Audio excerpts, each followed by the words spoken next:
ये जो बिस्मिल्लाहिर्रहमानिर्रहीम है, इसमें बड़ी अजीब ताकत है, बहुत कमाल है इसके। ये वही है कि जो बंदा ये चाहता है कि हर लम्हा हर लहजा अल्लाह की रहमत को मैं तलाश करता रहूं, वो अपनी तलाश बिस्मिल्लाहिर्रहमानिर्रहीम से करे। जैसे कहते हैं जी बस मैंने अभी बिस्मिल्लाह की है, अभी बिस्मिल्लाह की थी, आप आ गए, उन्होंने कहा जी कब बिस्मिल्लाह होगी काम की।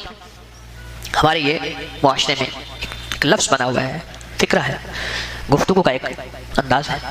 एक वक्त ये था आप कहते हैं कब ओपनिंग होगी, वो लफ्ज़ बिस्मिल्लाह वाला निज़ाम हटता चला जा रहा। वो दौर थे काजी भी थे, इंसाफ भी था, वो दौर थे बोल भी थे, अल्फाज भी थे। फातिमा की गुलाम सैयदा फातिमा, कनीज़ फातिमा, उनकी बांदी, उनकी नौकरानी। बिस्मिल्लाहिर्रहमानिर्रहीम से रूहानियत की इब्तिदा होती है, और बिस्मिल्लाहिर्रहमानिर्रहीम से उसकी रहमत की इब्तिदा होती है, और बिस्मिल्लाहिर्रहमानिर्रहीम से उसके फजल की इब्तिदा होती है, और बिस्मिल्लाहिर्रहमानिर्रहीम से उसके करम और उसकी अता की इब्तिदा होती है। बिस्मिल्लाह पहली सीढ़ी है उसको पहचानने की और उसके फजल को देखने की और उसके करम को परखने की और उसको पाने की और उसके करम को पाने की। बिस्मिल्लाह पहली सीढ़ी है, बहुत ताकतवर बोल है। मैं सहराई लोगों को एक किस्सा सुनाया करता हूँ, आपको भी सुना दूँ, अक्सर उनको सुनाता हूँ। वहाँ मैं जो लफ्ज़ इस्तेमाल करता हूँ ढेड़ इस्तेमाल करता हूँ। सहराई लोग हिंदू को ढेड़ कहते हैं, ढेड़।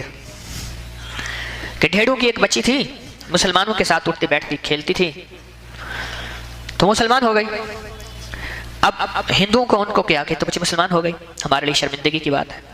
तो उन्होंने कहा इसका वाहिद हल ये है कि इसको वापस राह रास्त की तरफ लाया जाए, और राह रास्त की बहुत कोशिश की, बहुत वो अपने यकीन अकीदा ईमान की पक्की थी। तो उन्होंने कहा इसका बस यही, अब इसको कत्ल कर दिया जाए, इसको कत्ल कर दिया जाए। अब उसके कत्ल के मंसूबे तरतीब बनाई। एक तरतीब ये बनाई कि अंगूठी माने दी, बड़ी कीमती अंगूठी थी, कि बेटी अंगूठी रख ले, मैं तुझसे ले लूंगी। उसने अंगूठी ली, और पहले दौर में अब भी देहातों में कमरों में ऐसे शेड बने हुए होते हैं जिसपे बर्तन सजाए हुए होते हैं, है ना, क्या कहते हैं, सुफील भी कहते हैं, क्या है? तो उसमें जाके उस बर्तन था, उसने जाके उसमें रख दे। वो दरवाजे से देख रहे थे, उसने ये सुना था कि कोई काम हो उसके करने से पहले बिस्मिल्लाहिर्रहमानिर्रहीम पढ़े। बस ये लफ्ज़ सुना था, ये बोल सुना था कि कोई मुश्किल हो, कोई काम हो, कोई मसला हो, जिंदगी के किसी मसले की इब्तिदा हो, बिस्मिल्लाहिर्रहमान। उसने बिस्मिल्लाहिर्रहमानिर्रहीम कह के वो अंगूठी किसी बर्तन में रख दी। ये दरवाजे से अंदर से देख रही थी माँ, ये इधर गई तो उसने अंगूठी उठाई और अंगूठी उठा के टोबे में फेंक दी। वो बहुत बड़ा कुदरती तालाब पानी का। ये मैं सहराई लोगों को यह किस्सा सुनाया करता हूँ। टोबे से मुराद यह है कि कोई अंधा कुआं है, कुएं में डाल दी, उसमें से कैसे निकली अंगूठी। कुछ दिनों के बाद माँ ने कहा बेटी को कि वो अंगूठी लिया। अब उनका प्रोग्राम यह था कि अंगूठी का बहाना बना के इसको खत्म कर देंगे, मार देंगे। झगड़ा होगा, झगड़े में कोई बंदा एक इश्तियाल में आ जाएगा, गुस्से में आ जाएगा, और गुस्सा बुनियाद बनेगा, इसको खत्म कर देंगे और हमारी बदनामी नहीं होगी। उसने बिस्मिल्लाहिर्रहमानिर्रहीम कह के अंगूठी रखी थी, और जब बिस्मिल्लाहिर्रहमानिर्रहीम कह के उसने ऐसे हाथ डाला तो अंगूठी हाथ में थी, और उसने जाके अम्मा को कहा मैं अंगूठी है। अब कभी वो अंगूठी देखे और कभी वो उसका चेहरा देखे, तो उसने देखा कि उसकी हैरत और इस्तेजाब को कि अम्मा क्या हुआ। तो उसने अम्मा ने सारा किस्सा सुनाया कि बेटी असल सच बात तो यही है कि तू हमारे दीन धर्म मजहब से निकल गई है और हमने तुझे खत्म करना था, और ये एक जरिया बनाया था तुझे खत्म करने का, और वो जरिया यही बनाया था। लिहाजा अब मैं हैरान हूं कि ये अंगूठी मैंने अपने हाथों से खुद ली है, अपने हाथों से खुद ली है, और अपने हाथों से लेके मैंने जो है ये फेंक दी है तालाब में, और गहरे तालाब में। यहाँ कैसे है? तो उसने कहा अम्मा मैंने जब मुसलमान हुई थी और मैं दीन सीखती रही खुफिया तौर पे, तो मैंने ये एक सबक पढ़ा था, और सबक में यही लफ्ज़ था कि बिस्मिल्लाहिर्रहमानिर्रहीम, कोई काम करें उससे पहले बिस्मिल्लाहिर्रहमानिर्रहीम पढ़े। ये सबक था मेरा, और मैंने ये सबक सीखा है। आज यही सबक है कि मुझे जिंदगी में सबक मिला है कि मेरी जान बच गई है। हमारी तो जिंदगी की इब्तिदा बिस्मिल्लाह से होती है, हमारी सांसों की इब्तिदा बिस्मिल्लाहिर्रहमानिर्रहीम से होती है।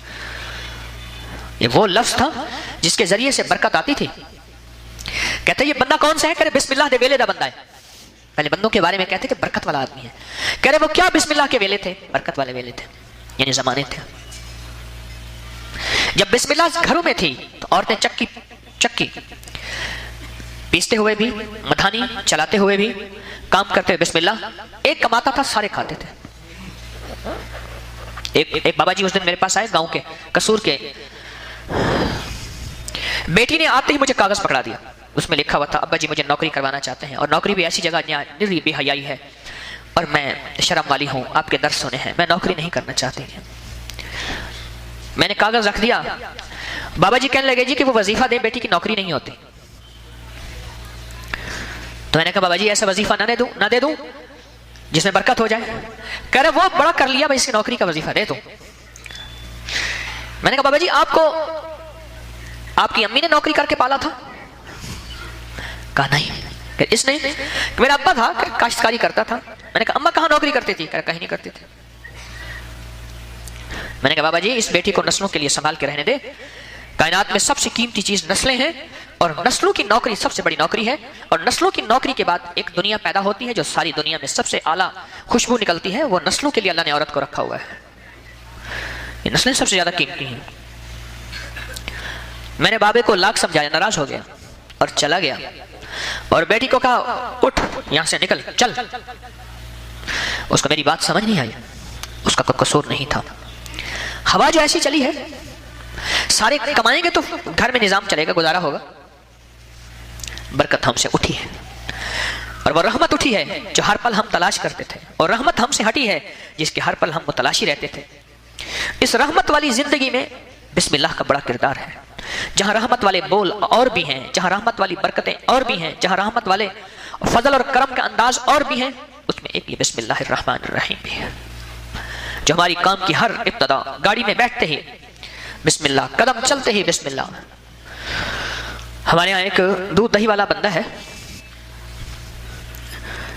तो उससे लोग खुसूसन लेके जाते हैं। वो हर दही की एक काप होती है, उनके हाथ में, उसको काप कहते हैं, जिससे दही काटते हैं, कूड़े से दही काटते हैं। हर काप से पहले बिस्मिल्लाहिर्रहमानिर्रहीम, बिस्मिल्लाहिर्रहमानिर्रहीम, बिस्मिल्लाह। अजब उसके मुंह पे बिस्मिल्लाह पुख्ता हो गई है, पुख्ता हो गई।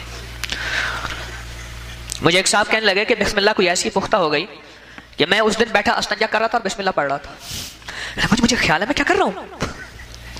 कहने लगे ऐसा कोई पुख्ता हो गई, मैं जबरदस्ती अपनी जुबान को दांतों के नीचे देता हूँ और अपने मुंह को लॉक लगाता हूँ। मैंने कहा शुक्र कर, उस पढ़ने पे तो इस्तिग़फ़ार कर ले कि अल्लाह भूल हो गई, लेकिन इस आदत पे शुक्र कर ले।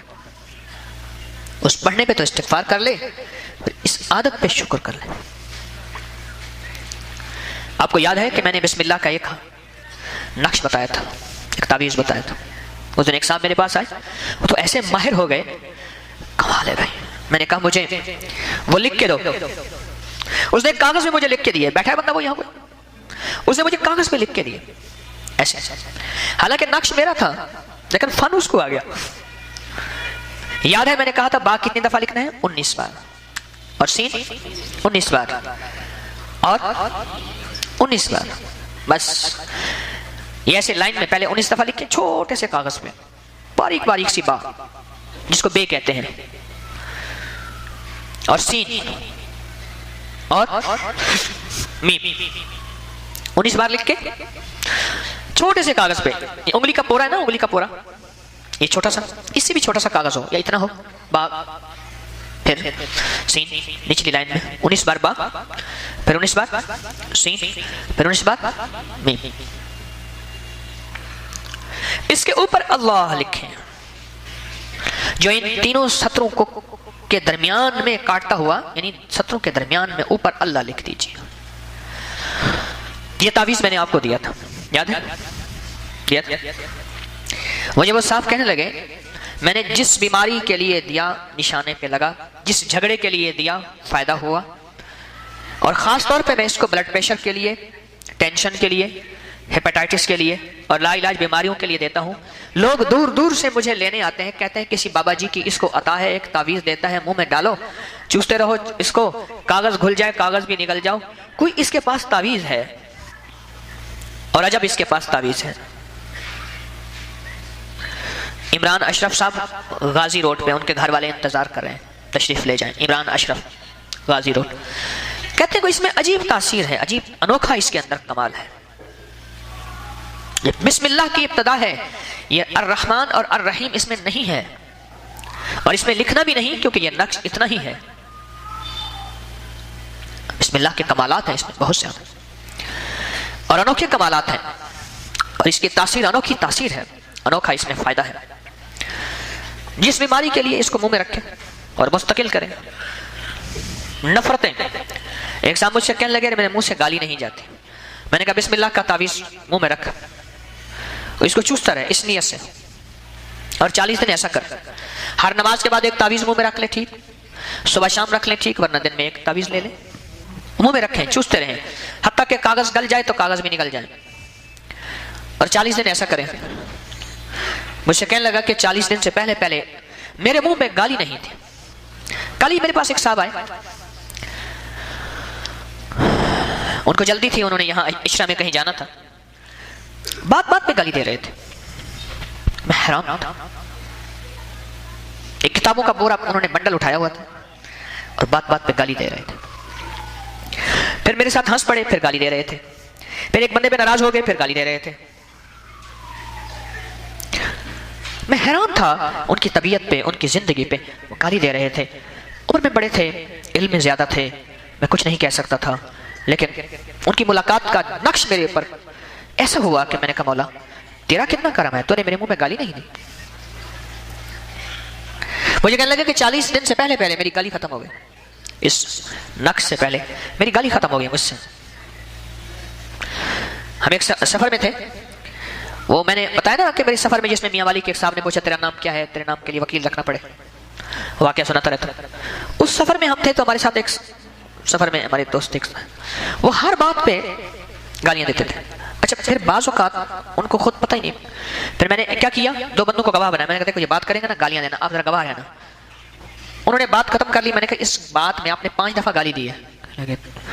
भाई तुझसे बड़ा मुफ्ती कोई नहीं है, तो तौबा मेरी तो। मैंने 1 दफा गाली नहीं दी, और फिर गाली दे के कहा मैंने 1 दफा गाली नहीं दी। मैंने कहा अब 6 दफा हो गई। कहने लगे कब दी? मैंने अभी दी। कि नहीं दी। वो साथ वाले कहने लगे भाईजान आपने दी है। जब गवाह पक्के हो गए कहने लगे मुझे पता ही नहीं चलता, आदत ऐसी पुख्ता हो गई है, पता ही नहीं चलता। उस बंदे को मैंने ये तावीज़ कहा था, ये बात तो बहुत पुरानी है, कोई 1996, 97, 98 की बात है, कम बेश इससे पहले तकरीबन। उस दौर में मैंने उसे कहा कि मैंने कहा बिस्मिल्लाह का ये तावीज़ लिख ले, मुंह में डाल, खुद लिख ले, लेकिन लिखना है फुट स्टेट नहीं चलेगी, खुद लिखें, और काली स्याही से लिखें तो बहुत बेहतर है। सफ़ेद कागज़ हो, पतला सा हो, और काली स्याही हो। ज़ाफ़रान से भी लिख सकते हैं, सुभान अल्लाह, वरना जिस कलम से कागज़ से लिख लें, ठीक। उसकी गालियां खत्म हो गई। कल भी मेरी फ़ोन पे बात हुई, मैं इंतज़ार में था, मैंने बात बढ़ाई और बढ़ाई और बढ़ाई, गालियां खत्म हो गई, बिल्कुल खत्म हो गए। और मैंने याद दहानी कराई, मैंने कहा आज गाली नहीं दी। कहने लगे मेरे को कहीं जगह रखी था, यानी तूने मेरे किसी काबिल रखा है, गाली नहीं। मुंह की पाकीज़गी के लिए, मन की पाकीज़गी के लिए, जज्बों की पाकीज़गी के लिए यह तावीज़ मैंने बड़ा आजमाया है। देखो मैं तावीज़ नहीं देता, दिया है तो अभी एक तावीज़ दिया 31 दिसंबर को बस, और खलकत लेकर गई है। उसके कमालात, वाक़यात, मुशाहिदात, फ़ायदे, नफ़े बहुत ज़्यादा मिल रहे हैं, बहुत हैरत अंगेज़ मिल रहे हैं। मैं अमूमन तावीज़ नहीं देता, लेकिन ऐसा नहीं कि मैं तावीज़ों को कहता हूँ कि शायद ये गलत है, नहीं है, तो देता नहीं हूँ। वो असल में मेरी आदत है, मैं कहता हूँ कि अपनी मार के खाएं। शेर अपनी मार के खाता है, मारा हुआ माल नहीं खाता। हम वो माल खाएं जो हमें अपना मारा हुआ हो। और वैसे भी अल्लाह के हबीब सल्लल्लाहु तआला अलैहि वसल्लम की ज़िंदगी में तावीज़ 1 या 2 दफ़ा साबित है, आपके हकामात साबित हैं, साहबा की ज़िंदगी में भी साबित है तावीज़, सारी ज़िंदगी में तो मसनून दुआएं साबित हैं, आमाल साबित हैं, आपके अहकामात हैं, ये दुआ पढ़ लें, ये वजीफ़ा पढ़ लें, ये आयत पढ़ लें, ये चीज़ें साबित हैं, इन्हें मसनून दुआएं कहते हैं, ये चीज़ें साबित हैं। तो जितना मेरे आका ने सल्लल्लाहु तआला अलैहि वसल्लम ने ये अमाल बताए, मेरी कोशिश होती है कि मैं उतने ज़्यादा वो अमाल बताऊं। कभी कभार कोई हमारा तावीज़ का तज़किरा चल जाता है, आमतौर पे नहीं चलता। मेरी दरखास्त ये है कि बिस्मिल्लाह से दोस्ती करें, और बिस्मिल्लाह के इस तावीज़ से भी दोस्ती करें, इस तावीज़ से ज़रूर दोस्ती करें। मैंने पहले भी अर्ज़ किया हुआ है, वो बहुत आसान है, हर बंदा लिख सकता है। बा 19 बार और सीन 19 बार और मीम 19 बार छोटा लिख के उसके ऊपर अल्लाह लिख दें, उसके ऊपर 3 लाइनों के ऊपर अल्लाह लिख दें। इसका कमाल देखें, रिज़्क़ के लिए, वुसअत के लिए, बरकत के लिए, और लाइलाज बीमारियों के लिए और जादू के लिए। जहां जादू बहुत ज्यादा, क्योंकि ये अल्फाज घुल के जिसमें तहलील हो जाते हैं। घुलने वाली स्याही होती है तो अल्फाज घुल के जिसमें हल हो जाते हैं। जैसे हम बरकत वाला पानी पीते हैं, दम किया हुआ पानी पीते हैं, या कोई तावीज पानी में घोल के पीते हैं, वो तो अल्फाज घुल जाते हैं ना पानी में। ये अल्फाज लुआब में घुल जाते हैं। जब परेशानियां बढ़ जाएं और दवाएं नाकाम हो जाएं और टेस्टों से घर खाली हो जाएं और टेस्टों के नाम पे दवाएं बेचने की कंपनियां मरीज पैदा करें, तो उस दौर में अल्लाह के नाम की तरफ मुतवज्जे होना बहुत जरूरी है, बहुत जरूरी है।